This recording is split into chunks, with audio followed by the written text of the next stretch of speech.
on the thing. Yeah, got it. What elevator trouble? I don't know. He just said he was having elevator trouble.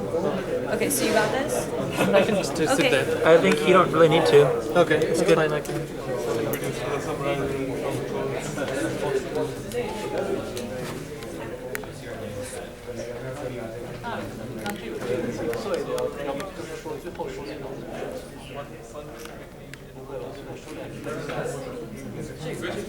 Yeah.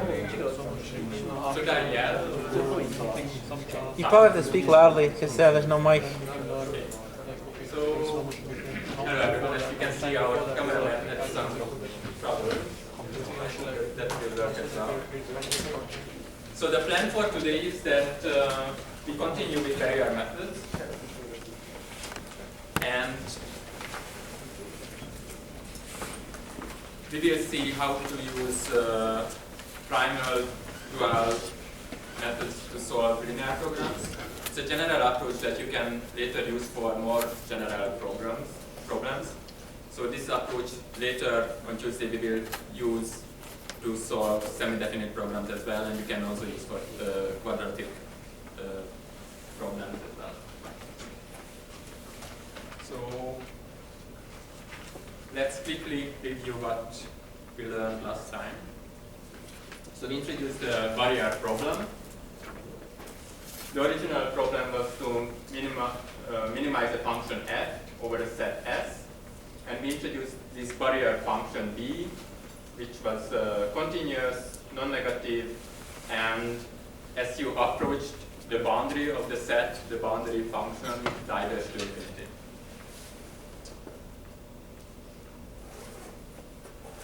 Then the barrier method or barrier problem was defined as this, that you have C1, C2, Ck plus 1 and so on, increasing numbers that diverge to infinity. And in each step, say step k, you want to solve this minimization problem, f of x plus 1 over ck dx, where again b is the barrier function. We denoted this function together with r. So this is rck at the point x. And we also introduced this notation that 1 over ck was mu k. And then we stated these four lemmas that as you proceed with this barrier program, so k increases from k to k plus 1, then this function r is decreasing, the value of the barrier function is decreasing, the function value is decreasing, and as you do this iteration, then through a decreasing sequence, you are converging to x star, the solution of your original problem. And we didn't prove these four lemmas, but as you can see, they are very simple, with same steps as we did for the penalty methods. We had the same similar four lemmas. You have to use similar arguments to prove that. Then we discussed how to use primal logarithmic barrier methods for solving LP. And the idea was that the primal problem was defined by this, minimize C transpose x, where we have these linear constraints, and x is non-negative. So this is the standard form of LP. And we introduced the log barrier function over the set that x is non-negative. So this is how we define that function. And we also discussed that usually if you have equality constraints, then it might be very tricky to introduce log barrier function for those constraints. If you have inequalities, then it's easier. So we have inequality constraint for this variable, we introduce log barrier function for this variable, but we just use the Lagrange multiplier for this constraint here. So we define this new function f, we calculated its derivative with respect to x. That was this term here, c minus mu dx inverse e, where dx is a diagonal matrix formed from vector x this is the inverse of that, and E is just all one vector. Okay, this term will be important in this lecture, so you should remember this.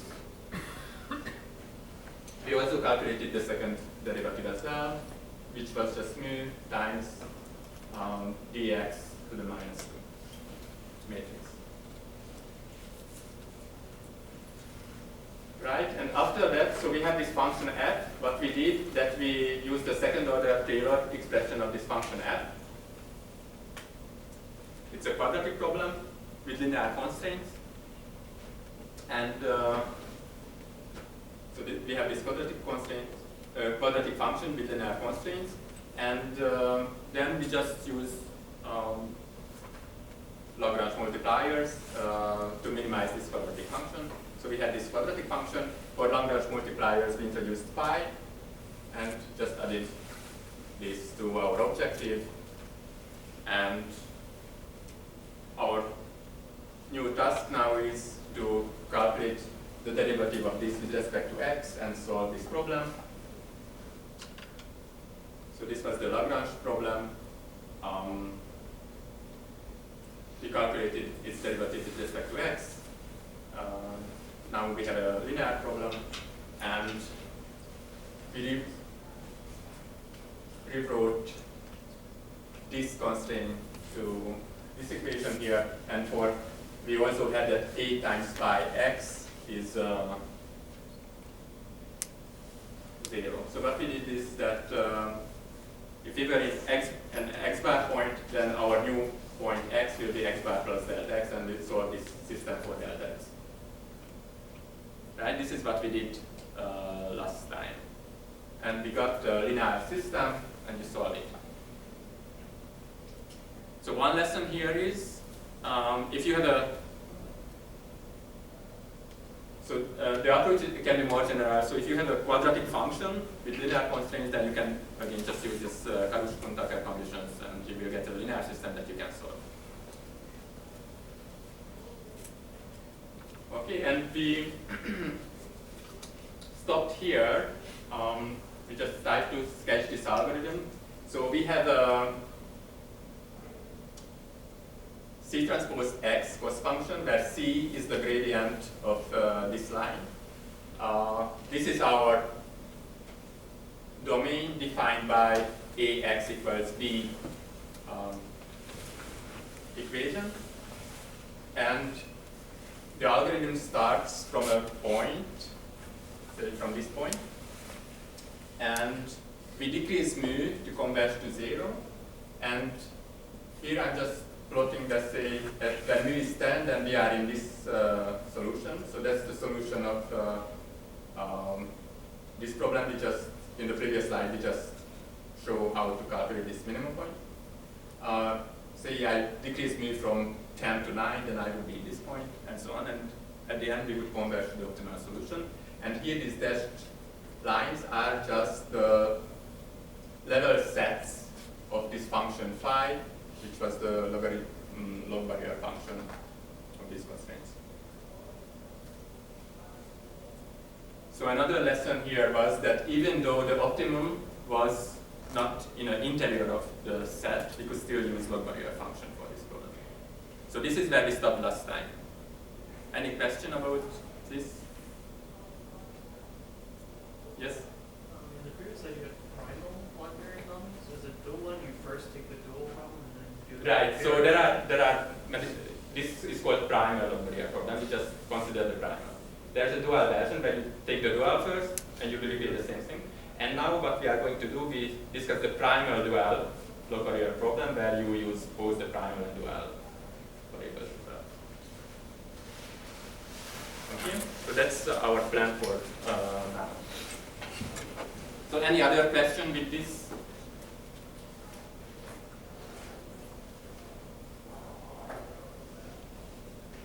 So then let's move on.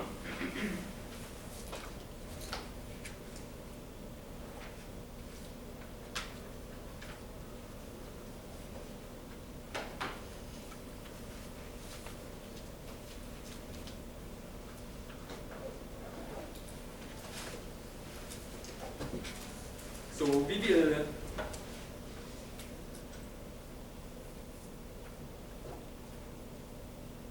we will need primal and dual forms of linear systems.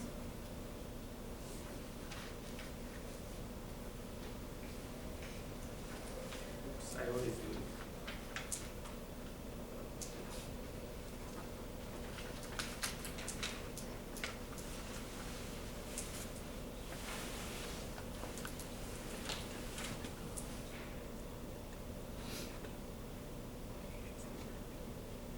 Okay. So we will need primal and dual forms of linear systems in primal and dual methods. So now we just discussed how to do this for linear systems. Same approach can be used for more general problems. On Tuesday, hopefully we can discuss how to do this for semi-definite programs as well, which is a generalization of linear programs. Also includes quadratic problems with quadratic constraints, and many others. One problem that might be a bit confusing, that there are many different versions of primal and dual forms of linear systems. So let me just try to review the most common forms. So in Wikipedia you can find this, that the primal is defined as max instead of min, C transpose X, such that AX equals B, X is non-negative, and the dual is minimum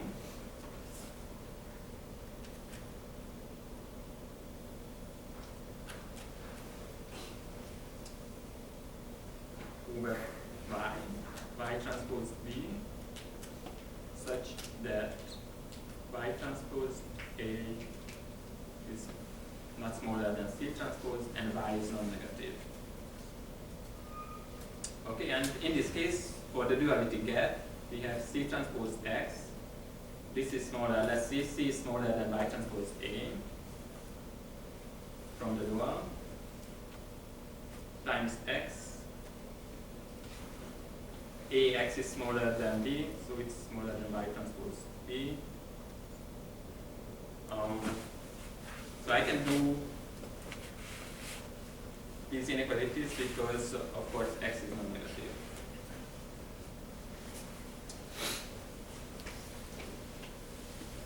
Right, and y is non-negative. So what we have here is that the primal is smaller than the dual. And this is called symmetric form of primal dual forms of linear programs.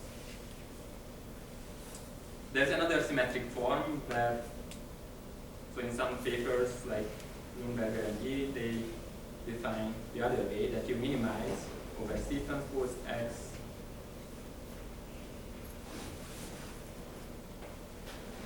AX is not smaller than B, X is non-negative, and then the dual maximum over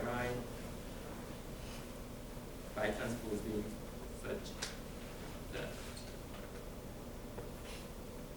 y transpose A is smaller or equal than C transpose and y is non-negative. So both of them are called symmetric dual forms. Okay? And in this case, what would happen with the duality gap? So which is smaller, which is bigger?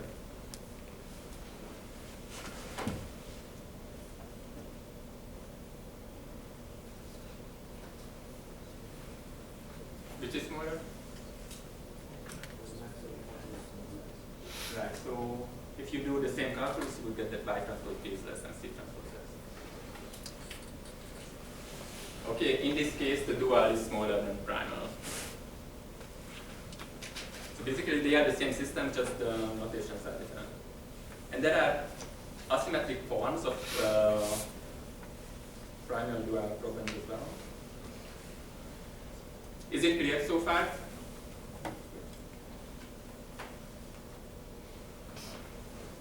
So one asymmetric form is defined as max C transpose X such that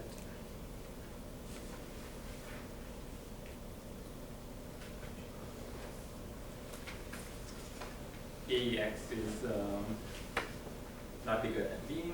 X is an n-dimensional vector. So this is the primal. And the dual is minimum y transpose b over y subject to y transpose a. So this is asymmetric. That's why it's written as C transpose, and y is non-negative. So you can see what's the difference between symmetric and asymmetric duals, right? So in symmetric case, we have inequalities here, inequality here. In the asymmetric case, we have inequality here, but we have equality here. And sometimes this is also, you can rewrite this, that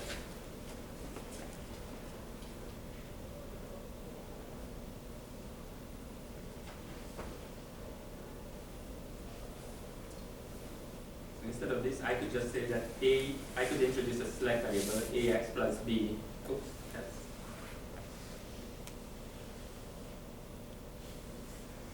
equals b, where s is non-negative. Okay, and for duality get, what we would get is b transpose y, dual objective minus the primal objective, c transpose x.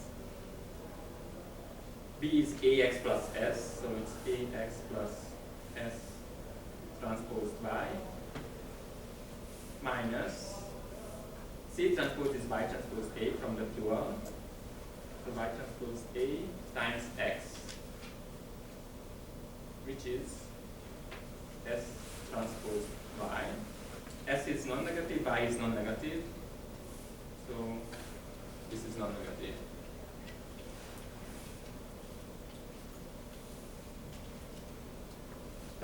Okay, and there's another asymmetric form. You might find sometimes where you want to minimize C transpose X subject to AX equals B. X is non-negative, that's the primal. The dual is maximum Y transpose A subject to Y transpose not bigger than C transpose, and y is n-dimensional.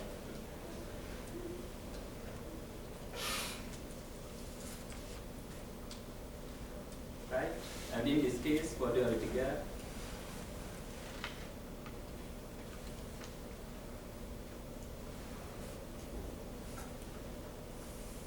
so in this case, you would introduce a slack variable here, right? That y transpose A plus S equals C transpose, S transpose. And then if you do the same calculation here that what you did in the previous case, you will get that this is S transpose X, which is non-negative.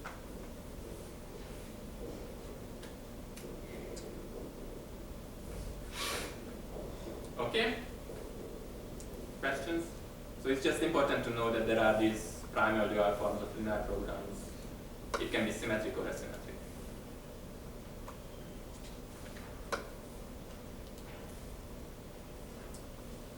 So the equivalent to the optimal solution there is only type. Oh, so in the optimal solution, say we have X star here, Y star here, and then this S transpose X would be 0. So in linear programs, the duality gap in the optimal solution is 0. Later we will say that there are other programs where it's not always the case. For example, with semi-definite programs, we will see that there can be non-zero duality gap.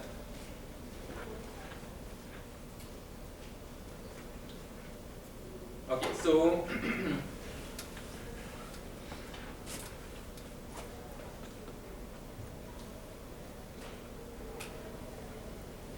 so we will use the same log barrier program that we used before, that we want to minimize an f of x function in the n-dimensional Euclidean space, where f of x is defined as C transpose x minus mu times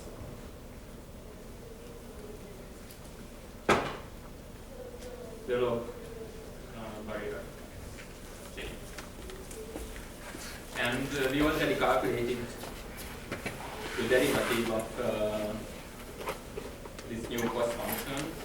Because you remember I told you that remember this quantity here because it will be important in our lecture, and this was dx inverse e, where again x is a vector, dx is a diagonal matrix formed from the vector x, and we need the inverse, and e is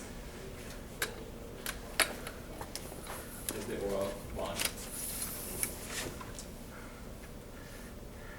Okay, so we want to minimize this, and we use the first order stationary condition of the log barrier problem, which says that the derivative, I forgot to mention, we have force ax equals d, right?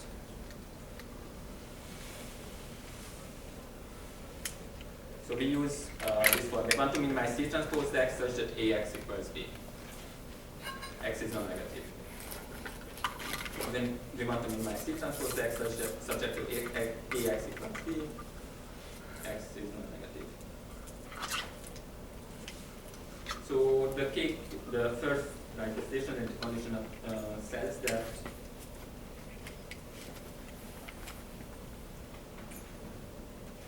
the derivative of f of x with respect to x plus some Lagrange multiplier by transpose the derivative with respect to x, our constraints, which I just write b minus ax. Right? So b minus ax is 0. And then on the stationary conditions, we have that this should be 0. We already calculated that this is c minus mu dx inverse e. And what is this?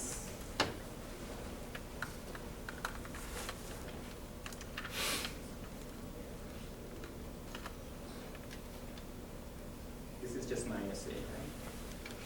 So this is 0, and we get that c minus mu dx inverse e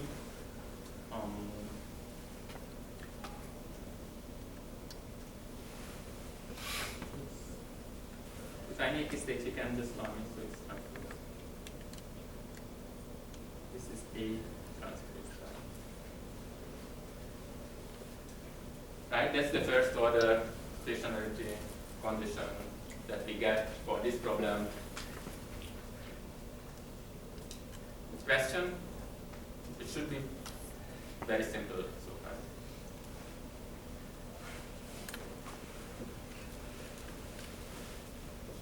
Okay, so so this is what we just had. C minus mu dx inverse e is a transpose by.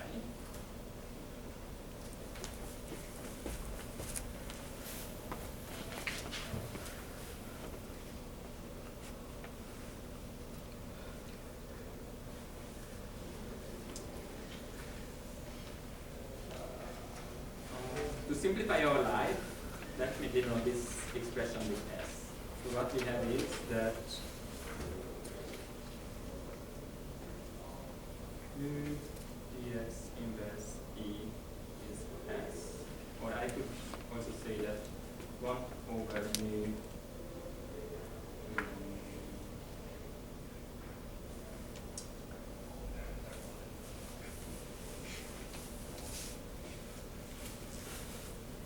dx S is E. And now, so S is a vector, and I can just write that I make a diagonal matrix from vector S. I denote that to ds, and then S vector is ds times E. So I can follow this with 1 over mu dx ds E is E.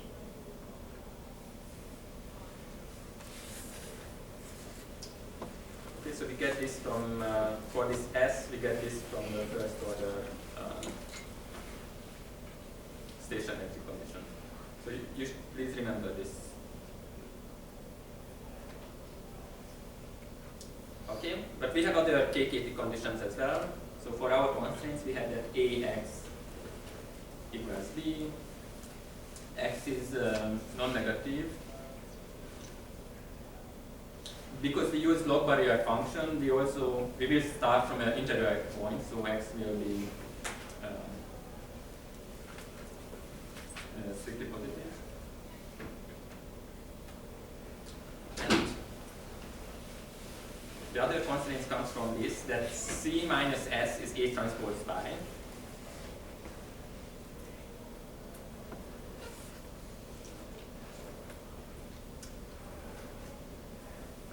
And I ask you to remember this, that 1 over mu dx ds E is E.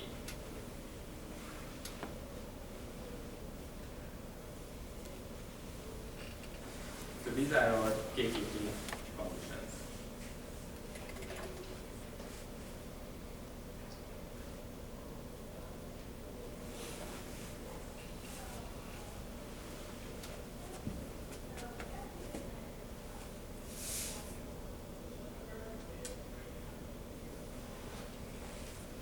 Right, so one more thing that we can observe, that S was defined as mu times dx inverse E.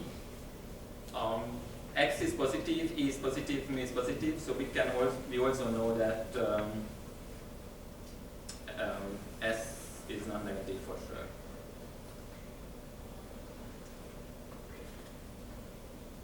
Okay, so far we did nothing, just played a little with the KKT conditions. And now we can prove this lemma if X, Y, S, these three variables, they are solution of this, then we can prove that X is feasible of the primal problem, Y S is feasible for the dual,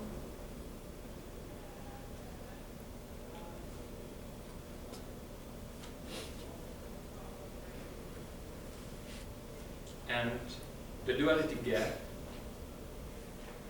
X transpose S. You remember we already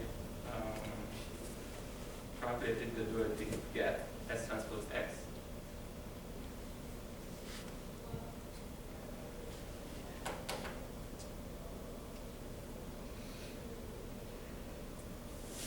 So what's that? I can rewrite X transpose X transpose S in this form, that the all one vectors transpose dx diagonal from X, ds diagonal from S times E. And now if you look at this KKT condition here, we have the dx ds E, it's mu times E. So what we have is, it's mu times E transpose E.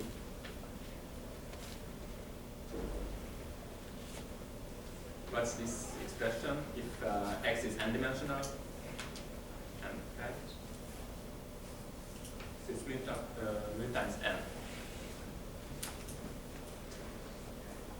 So what you can see, that this is very nice. So we have this is the duality gap, and we know that the duality gap in these solutions will be will depend on this mu, the parameter of the log barrier function. So as mu goes to 0, the duality gap X transpose S will converge to 0, and then when the duality gap is 0, we are happy.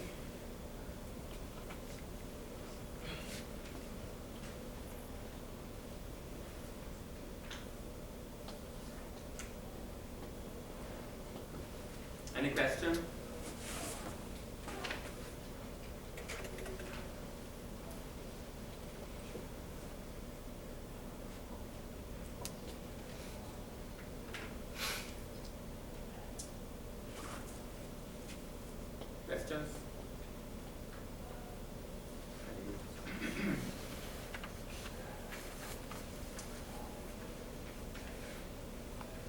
Right, so let me rewrite again the KKT conditions. So we have Ax equals T, X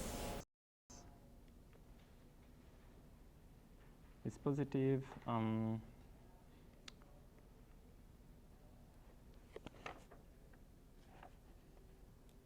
A transpose Y plus S equals C, and this was our third condition.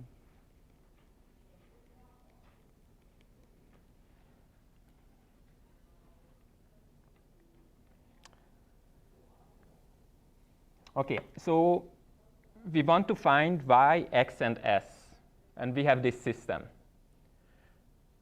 Everything is linear here except this last equation. If it was a linear in X and S, then we would be, our life would be very easy. We just solve a linear system. We find X, S, and Y. We will know that for that X, Y, and S, this will be our duality gap. But this is nonlinear. And because of this, we cannot solve this system exactly. We will have we will approximate the system. We will have a solution of that system. But here we will suffer some error. And that error that we will have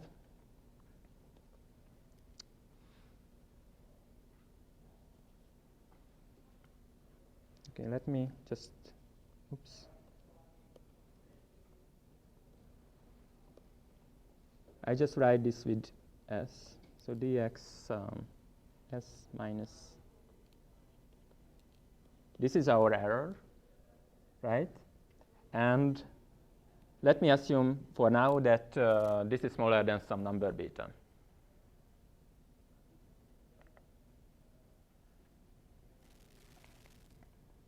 Oops.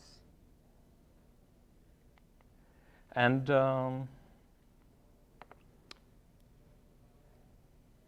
this is called the beta approximation of the stationary condition. Okay, this is just a term for that.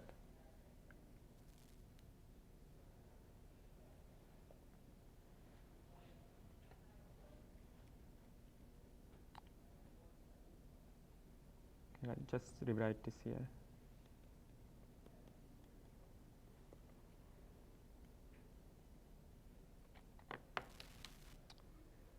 So what we are going to do, so we have this system. We want to solve this system. At some point, we have this error beta.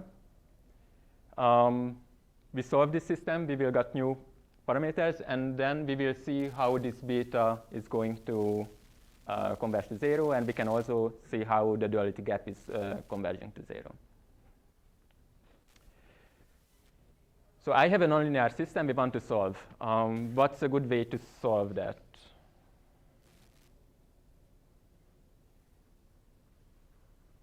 So you have a nonlinear system.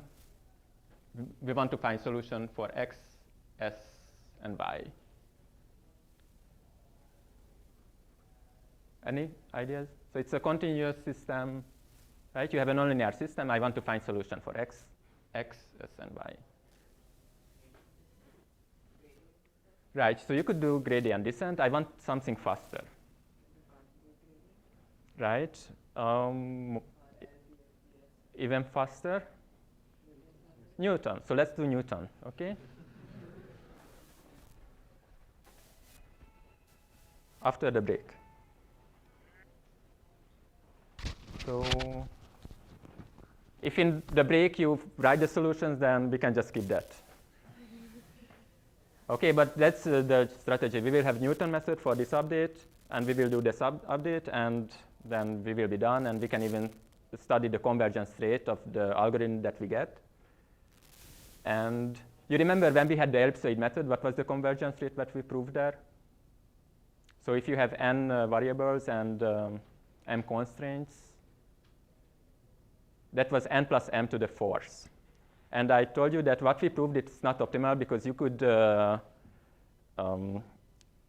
get a convergence rate that's n plus m to the 3.5, right? 3.5. Now we will have a Newton method. And what's the convergence rate of the Newton method?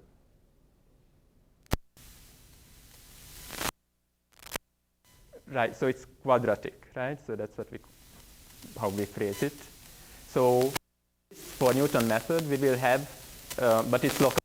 So we can prove that if you are close to the, then with quadratic double exponential speed, you could method, our convergence rate was global convergence rate. Any point, you would converge with that rate. But with here, if you are close to the solution, you are faster than that. Okay, so now you can finish calculating the Newton's updates, and we continue.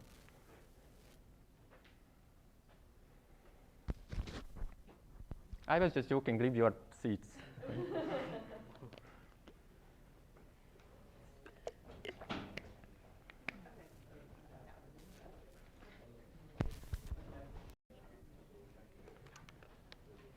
Let's continue.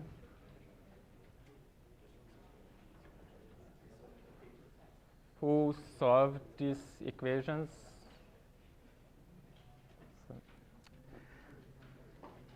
Then let's do together. So again, high-level ideas. What we do here, we want to find solution of linear programs.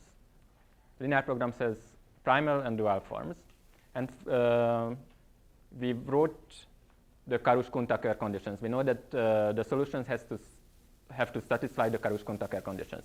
It turned out that those Karush-Kuhn-Tucker conditions are nonlinear. That's a nonlinear system. We want to solve that nonlinear system, and we use Newton approximation for that. High-level ideas are clear. So even if you get lost somewhere in the details, but what we want to do, is it clear enough? Right, so say we are looking for parameters x bar, y bar, and so we are looking for parameters x, y, and s, and say we already have some x bar, y bar, s bar, feasible but not optimal solutions.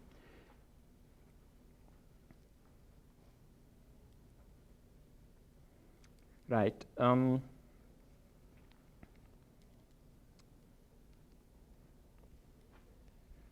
So from the Karush-Kuhn-Tucker conditions, we know that A x bar is B, x bar is bigger than 0. So I just rewrite the Karush-Kuhn-Tucker conditions that we already discussed. A transpose y bar plus s bar is C, where s bar is positive. And for the stationary conditions, we have d 1 over mu dx bar d s bar e minus c.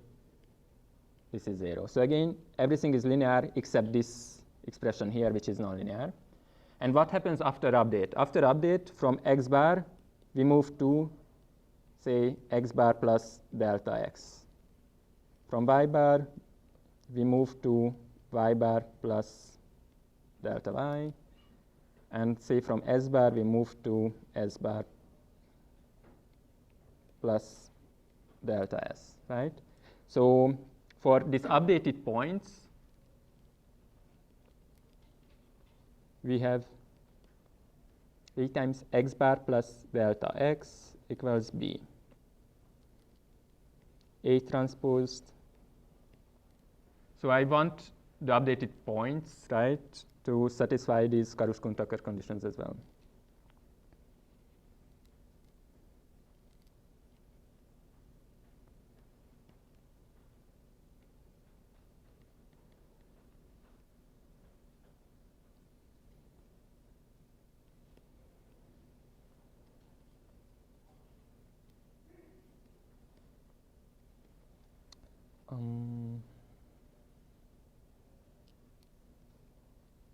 So everything was simple so far.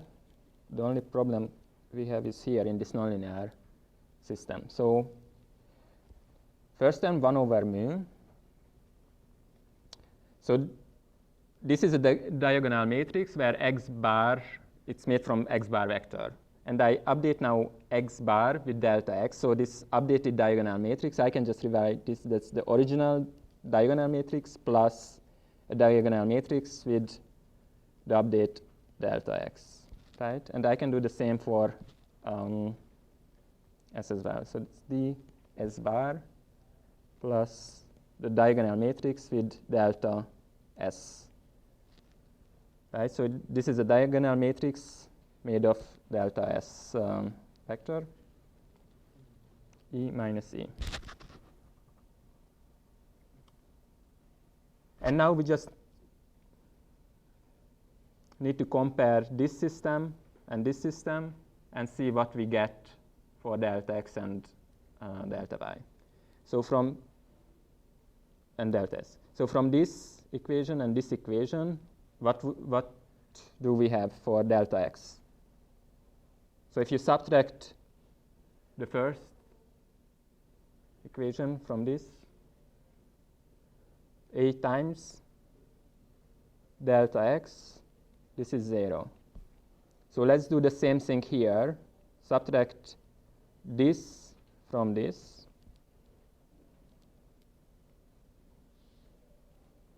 8 transposed. Someone can continue? Delta y plus delta s, 0, right? And I want to do the same thing here as well. So subtract this from this. So that's a bit uglier, but we can do it.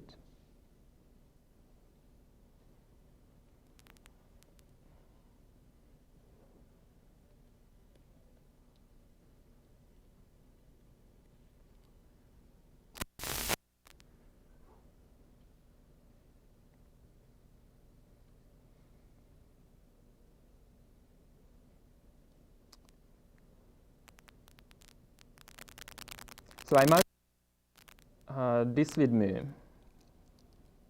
this equation.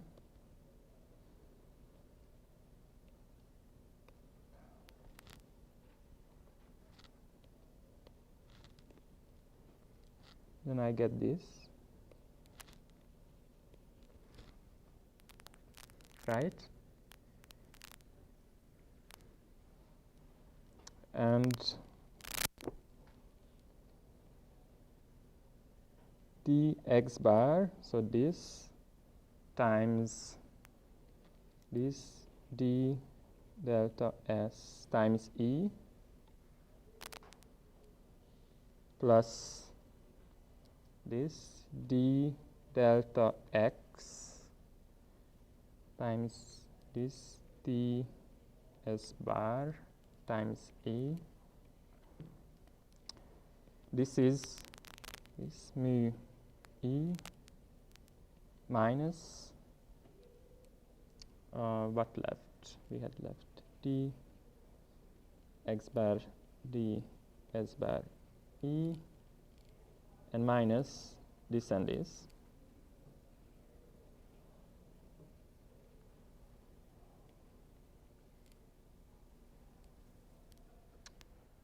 Okay, so I just multiplied everyone with everyone.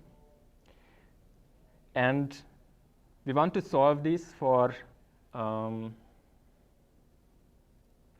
delta s and delta x.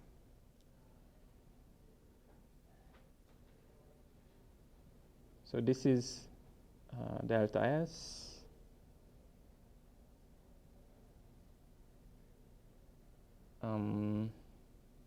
This is, I don't have enough space, but this is ds bar times what? Delta x, very good, delta x. So now we have, so this is linear in ds and delta x except this term, right? So what do we do?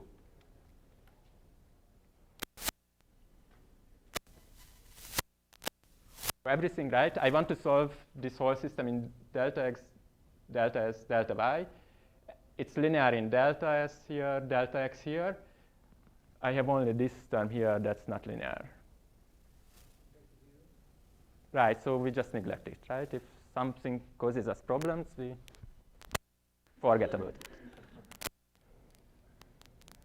Right, we can do that because, I mean, the idea is that delta X, so we update the, so delta X and delta S small, so they are second order terms and they are usually small. Okay, but now we have a linear system. So we can solve that for delta X, delta S, delta Y, and that will be our update. An algorithm now, right? We write the system we got. So A times delta X 0, A transposed delta Y plus delta S equals 0, and D S bar delta X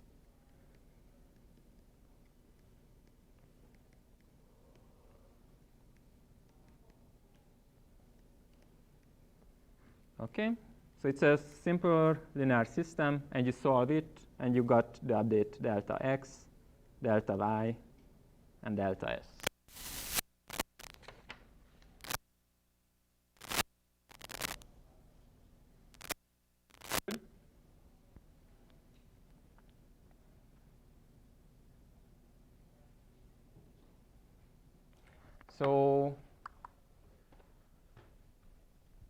So can you see what the final algorithm is now? So we start from we have a feasible solution that's not optimal. You calculate, right? That feasible solution is, say, X bar, S bar, and Y bar. You write this system, solve it, you update where you were, and you decrease mu. And you do this system again. So now the question is how to decrease mu with what rate, and no one knows what's the optimal for that. So people use heuristic, like let this mu be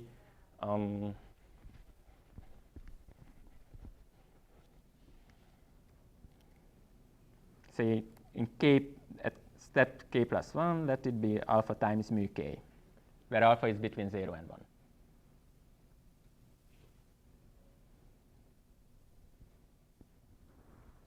Right? What happens if some of these iterates of x bar goes below 0, because we have this condition that we need to figure it. But I think because we are approximating stuff, it's possible that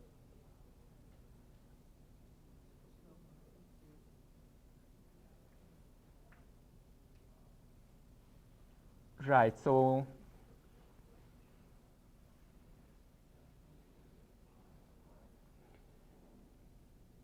the good thing about this, I didn't tell you all the details, but you can prove that under some conditions it cannot happen.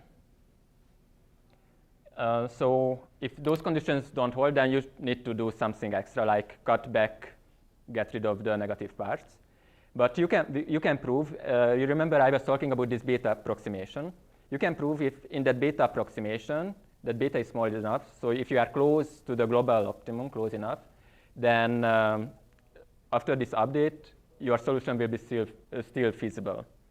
But it would take another 10 minutes to prove that, so I don't want to do that now. Does it explain, right? Right, so there are a couple of other details we didn't discuss. Question?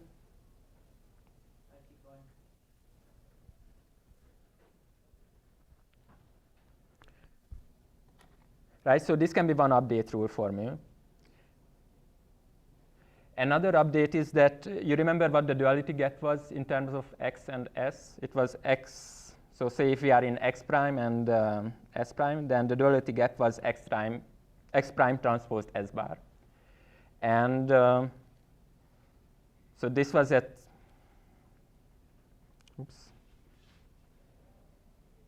So we had this, actually,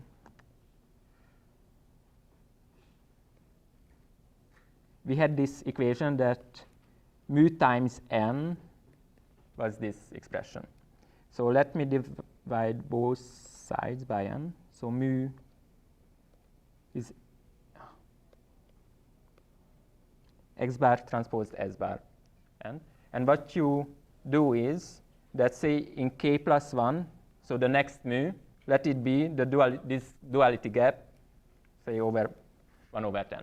So in the next step, your goal is to decrease, to set the new duality gap to 1 over 10 where you were. And that's your new mu. But it's kind of heuristic, right? So in each step, you want to decrease your duality gap.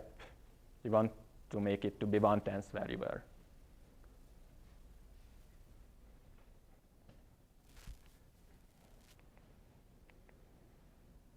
Right? So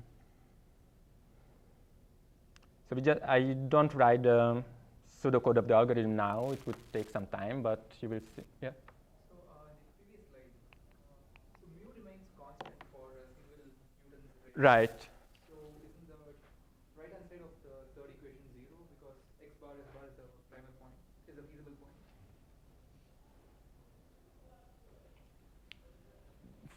Mm. Previous slide. So on the previous slide, we had the algorithm that we generated with the x bar and s bar are already feasible points. Yeah. The third condition could just use that to set it down to 0. So which one? So at the current rate, we have the third condition. Right. So if you just plug that into the third equation for the next slide, then that should be 0. Dx bar, ds bar. Right, but this is the thing that we didn't solve that exactly because it's a nonlinear constraint. So this is indeed, if you have an optimal solution, it should be. But we are just approximating things. So that's your goal indeed to solve this, but we can never solve that. So that's why it won't be 0, although that's your goal to set it up to 0. Right, so we linearized that equation and we solved the linear version of that. Okay. Right, so I think this was the most complicated algorithm that we discussed so far, but this is one of the most efficient algorithms to solve linear programs. So that's why I thought it's good to tell the details. The high-level ideas are simple. You write up the Karushkun-Tucker conditions, you will get a nonlinear system, and you try to solve that. And the nice thing that you can even prove things about that. So again, you could prove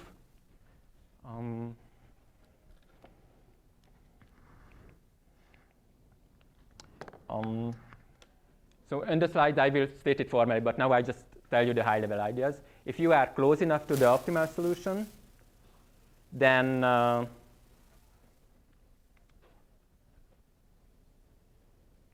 your convergence rate using this algorithm will be quadratic.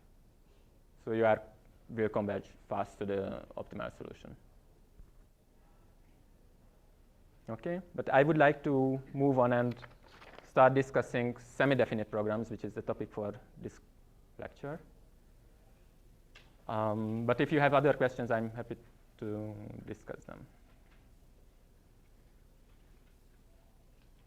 Yes? So this is quadratic convergence for one of the barrier method step instead of the whole thing. So how many barrier steps in total do you need to take to actually converge? No, you can actually prove that it will be quadratic. Right. So if you are close to the global optimum, then it will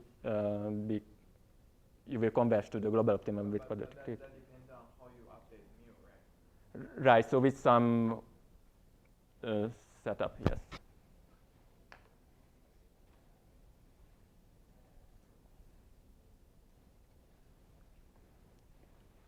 Right. So there are many details we didn't discuss, but it would take a couple of lectures to discuss all the details. And this is one of the simplest problems, right? Linear program. So for more complicated algorithms, you will get more complicated updates. But at least you should see the ideas, what we are doing here.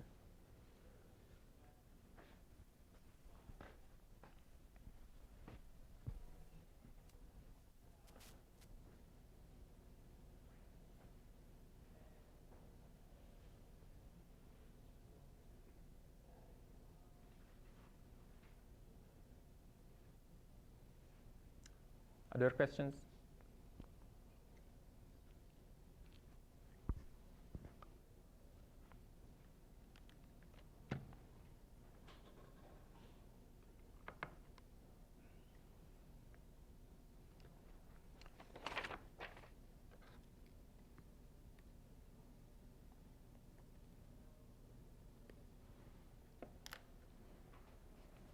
So let's move on to, so no more questions?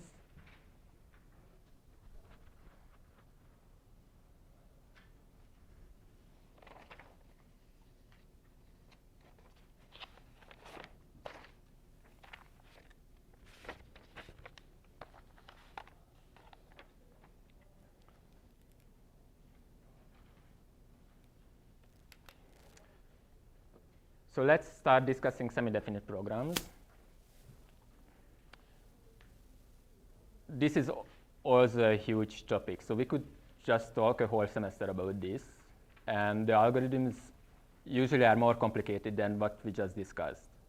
So it's better not to give into all the details, I think, but I still want to talk a little bit about this problem because it's very useful in many problems.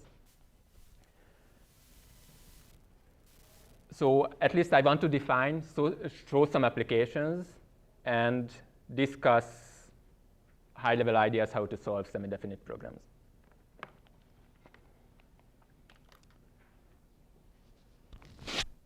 If you are interested in the details of this, these are very good introductions, these papers. I especially like Laszlo Loba's introduction to semi-definite programs. But the others are great too.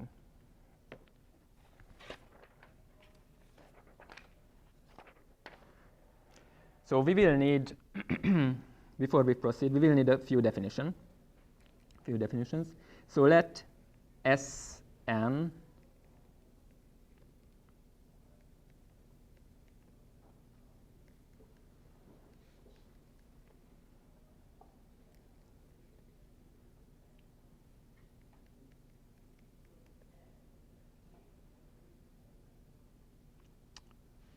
denote the set of symmetric matrices.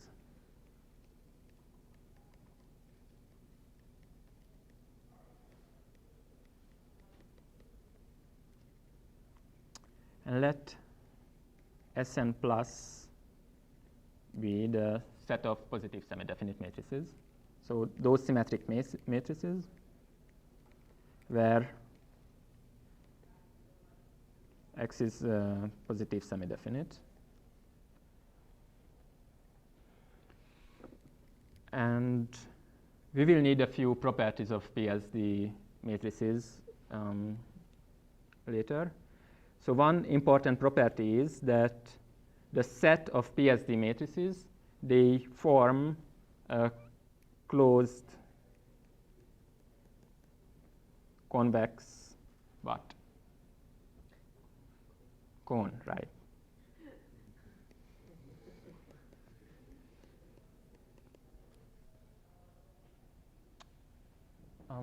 The proof is one line, so I skip it. And I think we might have done it, right? Right, so. And a few properties that we will need, that if X is a symmetric matrix, then I can rewrite this in this form, QD Q transpose, where Q is orthonormal, D is diagonal.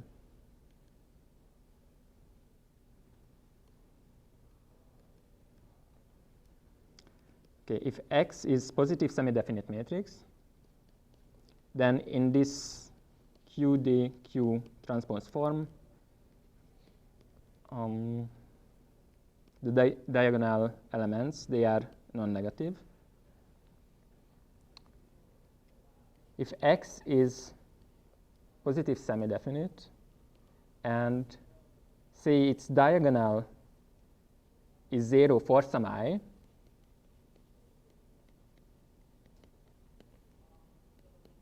so then what can I say about X?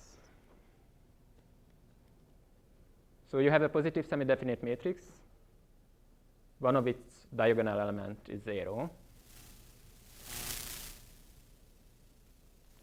Any guess?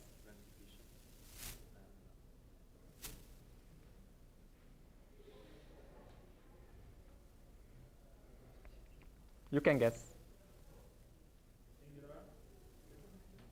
So I want to say something about the elements of X. Like, for example, what can I say about Xij? So Xii is 0.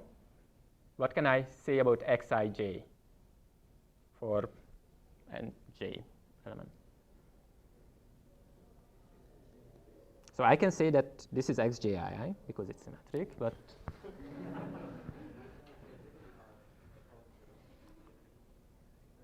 right, so it will be 0 too.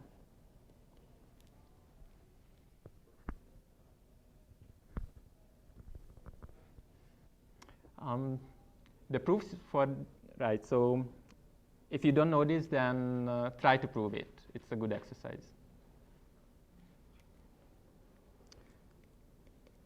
Okay, so if I rewrite this X matrix in this form,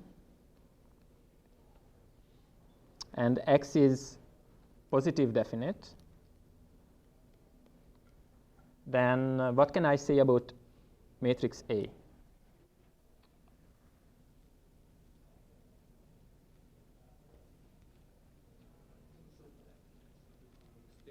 Right, so it's positive definite. And I define this guy too. I heard some sure, right? So this is called sure complement. And what can I say about this?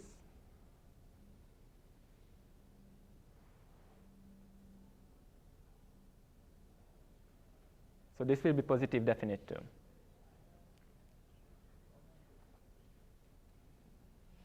Okay? So you really should know these properties.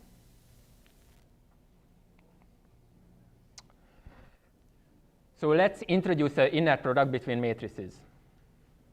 So say I have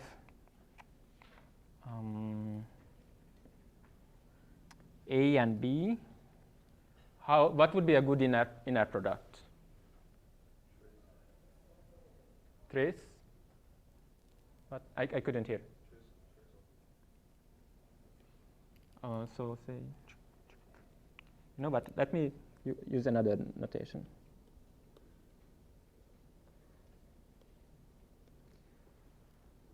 So A and B are, say, n by n matrices.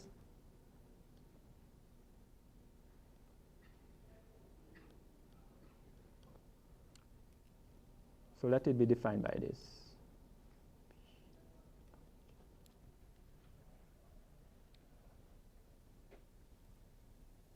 Okay, it's just how, so what's the inner product between vectors? You multiply the coordinates and sum, and we do the same here for matrices. Okay, so have you ever seen something like this? Right. I could also say that this is the trace of what? A transpose B. Good. Right. So here is a question. If A is PSD, B is PSD, what can I say about the inner product? It's a number, but good. It's non-negative. So you were right.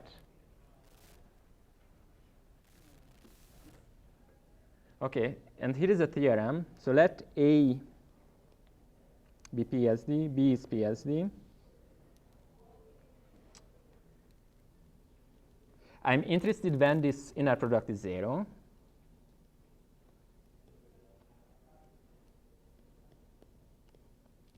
Any guess?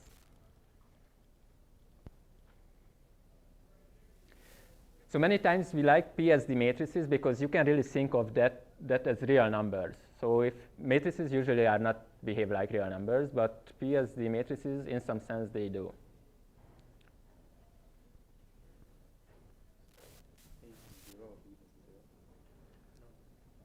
Not that close to real numbers, but almost. So their product, at least, is 0. Okay, so if you have A and B PSD matrices, their inner product is 0, then the standard matrix product will be 0 too.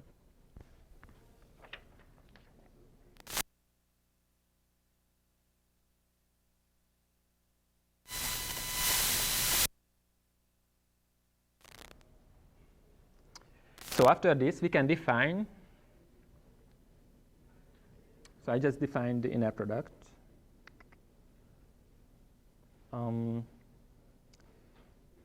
So I want to define semi-definite programs, and just to remember, linear programs were defined as minimum C transpose X, subject to, for some vectors AI transpose X equals BI. We have M of these constraints, and X is non-negative. So I want to generalize this to matrices. So instead of C vector, let C be a matrix.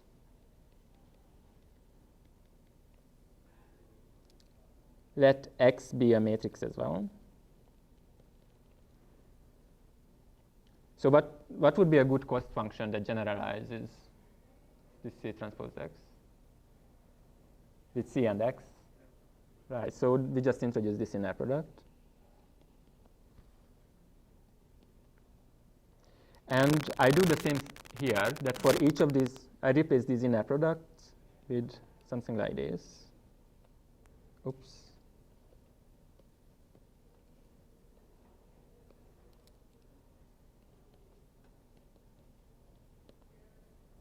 And how should I replace this X? Right, X is PSD. Okay, so this is called semi-definite programs. So it really looks like LP, right? But now X being non-negative vector, X is a PSD matrix.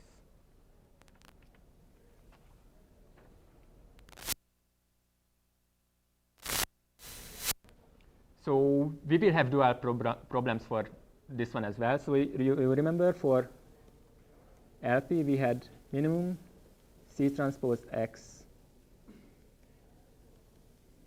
subject to AX equals B, X is non-negative.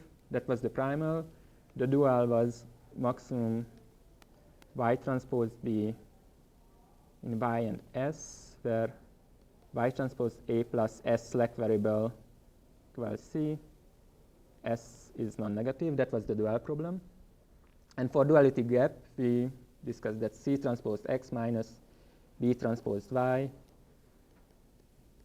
That was S transpose X, which is non-negative. We defined the SDP as minimum linear product between C and X, subject to these inner products equals BI. X is PSD, and the dual will be defined what you would guess from this dual of the standard LP. So it's denoted by semi-definite dual. So it's semi-definite program, but this P is used for primal as well. So the dual of semi-definite programs is we will maximize Y is still a vector, But this S, this will be a n by n matrix. And our cost function is the same as before, y transpose b. B is a vector. And we replace these guys. So we generalize these two matrices. So we have that S, here we had that S is non-negative. So we will have that this S, we define the same way. It's matrix C minus. So what would be the generalization of this Y transpose A?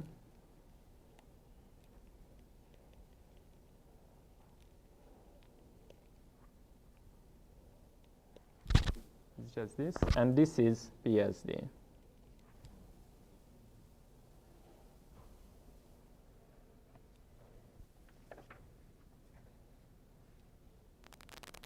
Okay, so now we know what semi-definite program is, what its dual is.